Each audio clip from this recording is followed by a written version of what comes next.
Hello, my name is Tara Molyneux. My candidate number is 4388017, and this is my presentation for IB Film Studies at Standard Level. Today I will be discussing the 2006 war drama film The Wind That Shakes the Barley, directed by Ken Loach.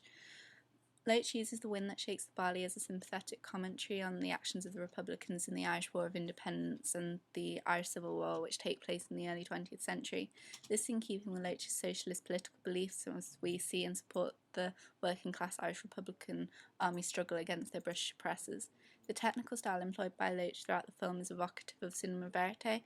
and through his use of improvisation, he tries to go in search of natural expression and reaction from his actors, and through doing so aims to provoke genuine reactions to the horrors of war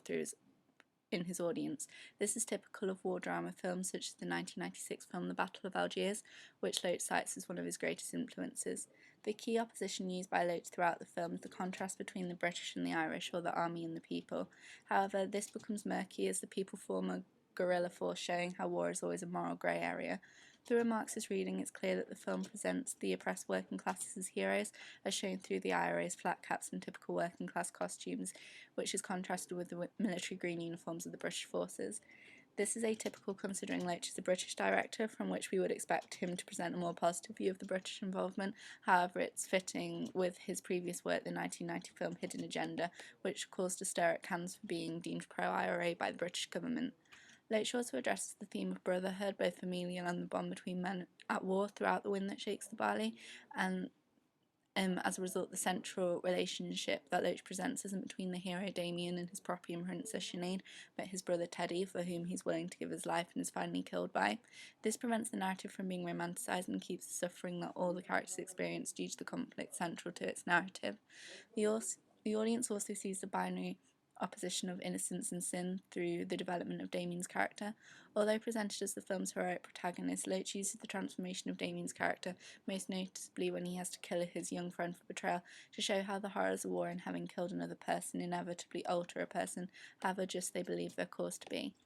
The Wind That Shakes the Barley has the primary motive, as is typical of historical war dramas, of demonstrating the atrocities of war. The film presents the British forces as villains and, as a result, provides little knowledge of their personal motivations, in which Loach highlights how humanity and identity is lost in war. Loach shows the loss of identity on both sides, and predominantly this is done on the side of the RRA, by the violence against Michael's character and how he loses his life because he refuses to speak outside of his mother tongue and give his name in a way that the forces understand. This also acts as a commentary on the dangers of miscommunication and understanding in order to build a new and better society, which is arguably what war is trying to do. Loach also presents this transition to us through Damien's character, and as he goes from being a doctor and wanting to save lives to killing in cold blood. However, this doesn't make Damien seem tainted or villainous by the audience, and through focusing on the actions and motivations of the Irish Republican Army, the audience naturally sympathises with them, the protagonists. Although the film mostly follows the group's key members in an ensemble fashion, the focus on the Donovan brothers, in particular Damien, encourages the audience to will him to join the IRA on the opening narrative, rather than going to practice medicine in London. The threat of London at the Friends worry that Damien will be lost to Britain is especially ironic considering that it's the war against Britain which finally tears their friendships apart.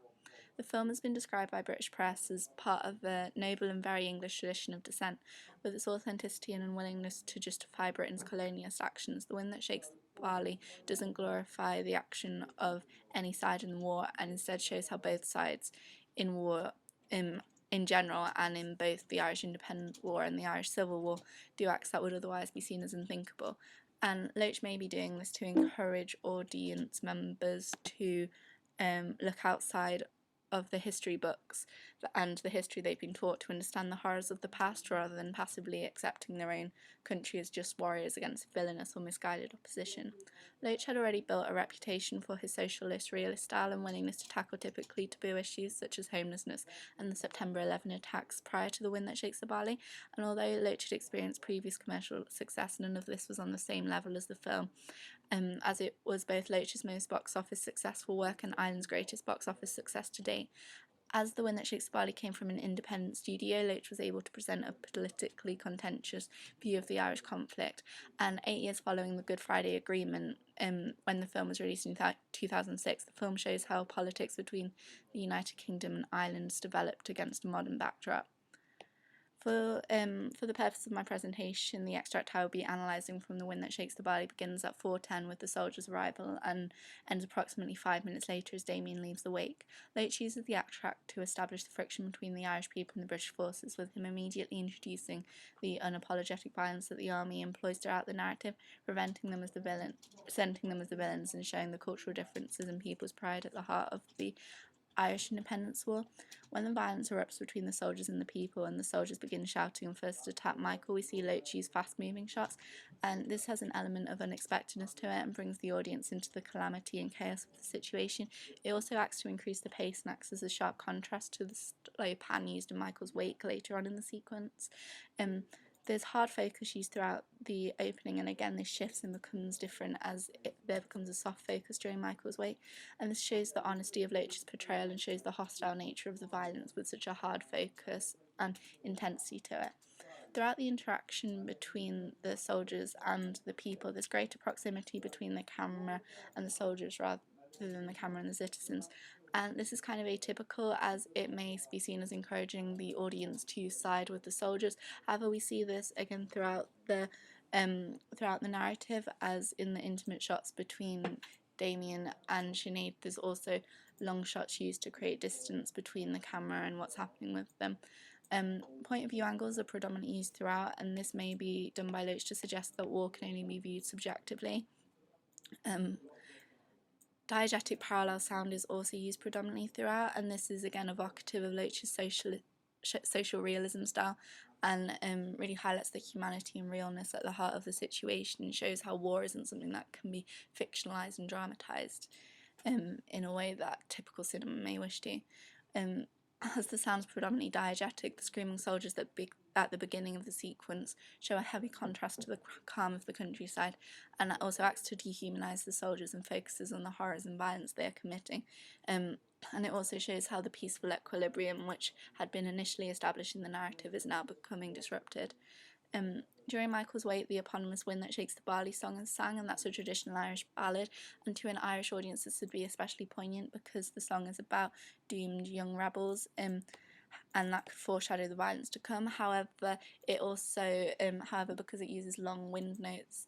it shows to any audience that this is a very sad occasion. While Michael is confronting the soldiers, the longer takes switch from being focused on Damien to Michael, and this shows that the significance of his actions overshadow that of the protagonist, and that these actions will ultimately be influential to the protagonist's wider narrative arc. Within the shot reverse shots, there's more screen time with the citizens than the soldiers during the questioning, and this reinforces the idea that the audience should ally with the citizens whilst adhering to the conventions of cinema. And again, Loach uses to show the violent and rushed nature of the soldiers that so little time is spent with them. The shots remain long, although the camera movement becomes more erratic as the actions erupt and the soldiers begin to attack Michael, and this helps. And this is Loach upholding the conventions of realism, by which action has to dominate the audience attentions rather than fancy camera work and editing tricks. In Michael's wake, the soft lighting used and the candle light is a strong contrast to the harsh lighting outside, and this could be used to show that darkness has fallen onto the character, or foreshadowing the shadowy character traits that are going to develop in the characters to come. It's the women rather than Michael's friends that immediately enter the barn after he's died, and the soldiers have exited, and this could be interpreted as a biblical reference, especially due to the religious nature of Ireland and Catholicism at the time, and it establishes Michael as a character who died for his values and for others, which is revisited and questioned throughout the narrative as to whether he can be considered a true martyr. In the film, Damien remarks, "I hope this island we're fighting for is worth it," and Loach presents these ideas throughout, questioning whether the end of war can ever fully justify the means by which it is achieved, with the huge violence and political uproar which is seen throughout the film. Although many characters behave heroically in the narrative, The Wind That Shakes the Barley forces the audience to question not only the history they've been taught, but whether there can ever be any true heroes in a conflict which forces innocence to be lost, drives families apart, and almost completely destroys a nation and the people's national identity. This is a question that has yet to be answered hundreds and hundreds of years after war began and almost a century after when the film is set.